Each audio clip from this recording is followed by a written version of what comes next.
ओम श्री परमात्मने नमः। श्री गणेशाय नमः। ओम नमो भगवते वासुदेवाय। संक्षिप्त गरुड़ पुराण आचार कांड। भगवान विष्णु की महिमा तथा उनके अवतारों का वर्णन।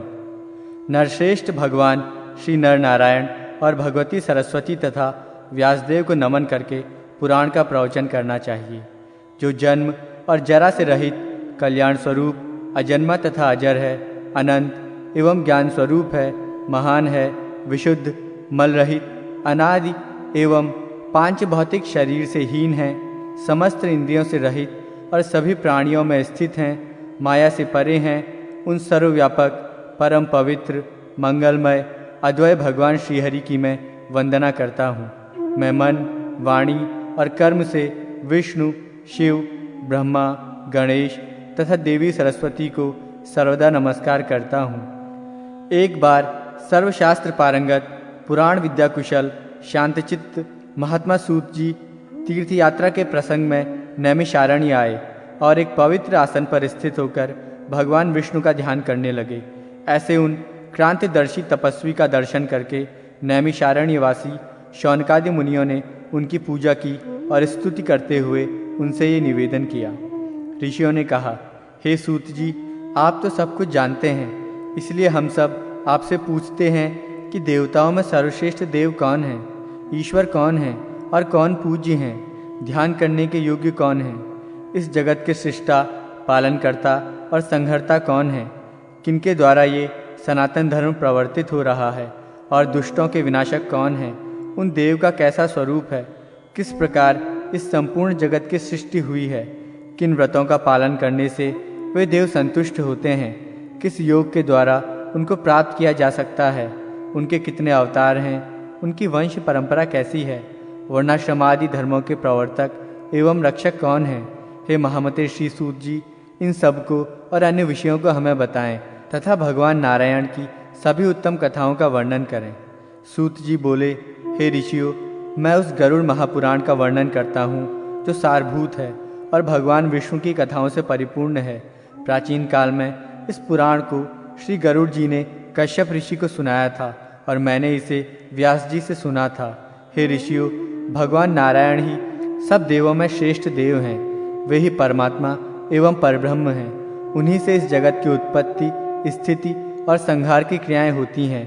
वे जरा मरण से रहित हैं। वे भगवान वासुदेव अजन्मा होते हुए भी जगत की रक्षा के लिए सनत कुमार आदि अनेक रूपों में अवतार ग्रहण करते हैं। हे ब्रह्मन, उन भगवान श्री हरि ने सर्वप्रथम कौमार सर्ग में अवतार धारण करके कठोर तथा अखंड ब्रह्मचर्य व्रत का पालन किया। दूसरे अवतार में उन्हीं यज्ञेश्वर हरि ने जगत की स्थिति के लिए हिरण्याक्ष के द्वारा रसातल में ले जाई गई पृथ्वी का उद्धार करते हुए वराह शरीर को धारण किया। तीसरे ऋषि सर्ग में देवर्षि नारद के रूप में अवतरित होकर उन्होंने सात्वत तंत्र नारद पांचरात्र का विस्तार किया, जिससे निष्काम कर्म का प्रवर्तन हुआ। चौथे नर नारायण अवतार में भगवान श्री हरि ने धर्म की रक्षा के लिए कठोर तपस्या की और वे देवताओं तथा असुरों द्वारा पूजित हुए। पांचवें अवतार में भगवान श्री हरि कपिल नाम से अवतरित हुए, जो सिद्धों में सर्वश्रेष्ठ हैं और जिन्होंने काल के प्रभाव से लुप्त हो चुके सांख्य शास्त्र की शिक्षा दी। छठे अवतार में भगवान नारायण ने महर्षि अत्रि की पत्नी अनुसुईया के गर्भ से दत्तात्रेय के रूप में अवतीर्ण होकर राजा अलर्क और प्रहलाद आदि को अन्वीक्षिकी विद्या का उपदेश दिया। सातवें अवतार में श्री नारायण ने इंद्रादि देवगणों के साथ यज्ञ का अनुष्ठान किया और इसी स्वयंभू मनवंतर में वे आकूति के गर्भ से रुचि प्रजापति के पुत्र रूप में यज्ञदेव नाम से अवतीर्ण हुए। आठवें अवतार में वे ही भगवान विष्णु नाभि एवं मेरु देवी के पुत्र रूप में ऋषभदेव नाम से प्रादुर्भूत हुए। इस अवतार में इन्होंने नारियों के उस आदर्श मार्ग गृहस्थाश्रम का निदर्शन किया जो सभी आश्रमों द्वारा नमस्कृत है। ऋषियों की प्रार्थना से भगवान श्रीहरि ने नवे अवतार में पार्थिव शरीर अर्थात पृथु का रूप धारण किया और गोरूपा पृथ्वी से दुग्ध रूप में अन्नादिक महौषधियों का दोहन किया, जिससे प्रजाओं के जीवन की रक्षा हुई। दसवें अवतार में मत्स्यावतार ग्रहण कर इन्होंने चाक्षुष मनवंतर के बाद आने वाले प्रलय काल में निराश्रित वैवस्वत मनु को पृथ्वी रूपी नौका में बैठाकर सुरक्षा प्रदान की। 11वें अवतार में देवों और दानवों ने समुद्र मंथन किया तो उस समय भगवान नारायण ने कूर्म रूप ग्रहण करके मद्रांचल पर्वत को अपनी पीठ पर धारण किया। उन्होंने 12वें अवतार में धन्वंतरी तथा 13वें अवतार में मोहिनी का रूप ग्रहण किया और इसी स्त्री रूप में उन्होंने अपने सौंदर्य से दैत्यों को मुग्ध करते हुए देवताओं को अमृत पान कराया। 14वें अवतार में भगवान विष्णु ने नृसिंह का रूप धारण करके अपने तेज नखाग्रों से पराक्रमी दैत्यराज हिरण्यकशिपु के हृदय को उसी प्रकार विदीर्ण किया जिस प्रकार चटाई बनाने वाला व्यक्ति तिनके को चीर डालता है। 15वें अवतार में वामन रूप धारण कर वे राजा बलि के यज्ञ में गए और देवों को 3 लोक प्रदान करने की इच्छा से उनसे 3 पग भूमि की याचना की। 16वें परशुराम नामक अवतार में ब्राह्मण द्रोही क्षत्रियों के अत्याचारों को देखकर उनको क्रोध आ गया और उसी भावावेश में उन्होंने 21 बार पृथ्वी को क्षत्रियों से रहित कर दिया। तदंतर 17वें अवतार में ये पराशर द्वारा सत्यवती से व्यास नाम से अवतरित हुए और मनुष्यों की अल्पज्ञता को जानकर इन्होंने वेद रूपी वृक्ष को अनेक शाखाओं में विभक्त किया। श्रीहरि ने देवताओं के कार्यों को करने की इच्छा से राजा के रूप में श्री राम नाम से 18वां अवतार लेकर समुद्र बंधन आदि अनेक पराक्रमपूर्ण कार्य किया। 19वें तथा 20वें अवतार में श्रीहरि ने वृष्णि वंश में कृष्ण एवं बलराम का रूप धारण करके पृथ्वी के भार का हरण किया। 21वें अवतार में भगवान कलयुग की संधि के अंत में देवद्रोहियों को मोहित करने के लिए कीकट देश में जिनपुत्र बुद्ध के नाम से अवतीर्ण होंगे और इसके पश्चात कलयुग की 8वीं संध्या में अधिकांश राजवर्ग के समाप्त होने पर वे श्रीहरि विष्णु यशा नाम के ब्राह्मण के घर में कल की नाम से अवतार ग्रहण करेंगे। हे द्विजो, मैंने यहाँ पर भगवान नारायण के कुछ ही अवतारों की कथा का वर्णन किया है। सत्य तो ये है कि सत्वगुण के अधिष्ठान भगवान विष्णु के असंख्य अवतार हैं। मनु, वेदवेत्ता तथा शिष्ट प्रवर्तक सभी ऋषि उन्हीं विष्णु की विभूतियाँ कही गई हैं। उन्हीं मनु आदि श्रेष्ठ ऋषियों से इस जगत की सृष्टि आदि होती है, इसीलिए व्रत आदि के द्वारा इनकी पूजा करनी चाहिए। प्राचीन काल में भगवान वेदव्यास ने इसी गरुड़ महापुराण को मुझे सुनाया था। गरुड़ पुराण की वक्त श्रोत्र परंपरा भगवान विष्णु द्वारा अपने स्वरूप का वर्णन तथा गरुड़ जी को पुराण संहिता के प्रणयन का वरदान। ऋषियों ने पुनः कहा, हे सूत जी महाराज, आपको महात्मा व्यास जी ने विष्णु कथा से आश्रित इस श्रेष्ठ गरुड़ महापुराण को किस प्रकार सुनाया था, वो सब आप हमें विधिवत सुनाने की कृपा करें। सूत जी बोले, एक बार मुनियों के साथ मैं बद्रिकाश्रम गया था। वहाँ पर परमेश्वर के ध्यान में निमग्न भगवान व्यास का मुझे दर्शन हुआ। उन्हें प्रणाम करके मैं वहीं पर बैठ गया और उन मुनीश्वर से मैंने पूछा, हे व्यास जी, आप परमेश्वर भगवान श्री हरि के स्वरूप और जगत की सृष्टि आदि को मुझे सुनाएं, क्योंकि मैं जानता हूँ कि आप उन्हीं परम पुरुष का ध्यान कर रहे हैं और उन सर्वज्ञ के स्वरूप का परिज्ञान भी आपको है। हे विप्रवृंद, मैंने व्यासदेव के सामने जब ऐसी जिज्ञासा की तो उन्होंने मुझसे जो कुछ कहा था वो सब मैं आप सभी से कह रहा हूँ, सुने। व्यास जी ने कहा, हे सूत जी, ब्रह्मा जी ने जिस प्रकार नारद एवं प्रजापति दक्ष आदि से तथा मुझसे इस पुराण की कथा कही थी, उसी प्रकार मैं गरुड़ महापुराण को सुनाता हूँ, आप सब उसे सुने। सूत जी ने पूछा, हे भगवान, ब्रह्मा जी ने देवर्षि नारद और प्रजापति दक्ष सहित आपसे किस प्रकार के पवित्र एवं सार तत्व बताने वाले पुराण को कहा था? व्यास जी ने कहा, एक बार नारद, दक्ष तथा भृगु आदि ऋषियों के साथ मैं ब्रह्मलोक में विद्यमान श्री ब्रह्मा जी के पास गया और उन्हें प्रणाम कर मैंने प्रार्थना की कि हे प्रभु, आप हमें सार तत्व बताने की कृपा करें। ब्रह्मा जी बोले, ये गरुड़ महापुराण अन्य सभी शास्त्रों का सारभूत है। प्राचीन काल में भगवान विष्णु ने अन्य देवताओं सहित रुद्रदेव, शिव और मुझसे जिस प्रकार इसे कहा था, उसी प्रकार मैं भी इसका वर्णन आपसे कर रहा हूँ। व्यास जी ने कहा, भगवान श्री हरि ने अन्य देवों के साथ रुद्रदेव को जिस प्रकार से सारभूत और महान अर्थ बतलाने वाले इस गरुड़ महापुराण को सुनाया था, हे ब्राह्मण, उसे आप सुनाएं। ब्रह्मा जी बोले, एक बार इंद्रादि देवताओं के साथ मैं कैलाश पर्वत पर पहुंच गया। वहां मैंने देखा कि रुद्रदेव शंकर परम तत्व के ध्यान में निमग्न हैं। मैंने प्रणाम करके उनसे पूछा, हे सदाशिव, आप किस देव का ध्यान कर रहे हैं? मैं तो आपके अतिरिक्त अन्य किसी देवता को नहीं जानता हूँ। इन सभी देवताओं के साथ उस परम सार तत्व को जानने की मेरी इच्छा है, अतः आप उसका वर्णन करें। श्री रुद्र जी ने ब्रह्मा जी से कहा, मैं तो सर्वफलदायक, सर्वव्यापी, सर्वरूप, सभी प्राणियों के हृदय में अवस्थित परमात्मा तथा सर्वेश्वर उन भगवान विष्णु का ध्यान करता हूँ। हे पितामह, उन्हीं विष्णु की आराधना करने के लिए मैं शरीर में भस्म तथा सिर पर जटाजूट धारण करके व्रताचरण में निरत रहता हूँ, जो सर्वव्यापक, जयशील, अद्वैत, निराकार एवं पद्मनाभ हैं, जो निर्मल तथा पवित्र हंस स्वरूप हैं। मैं उन्हीं परमपद परमेश्वर भगवान श्री हरि का ध्यान करता हूँ। इस सार तत्व श्री विष्णु के विषय में उन्हीं के पास चलकर हम सभी को पूछना चाहिए, जिनमें संपूर्ण जगत का वास है। प्रलय काल में जिनमें संपूर्ण जगत प्रविष्ट हो जाता है, सब प्रकार से अपने को उन्हीं की शरण में करके मैं उन्हीं का चिंतन करता हूँ।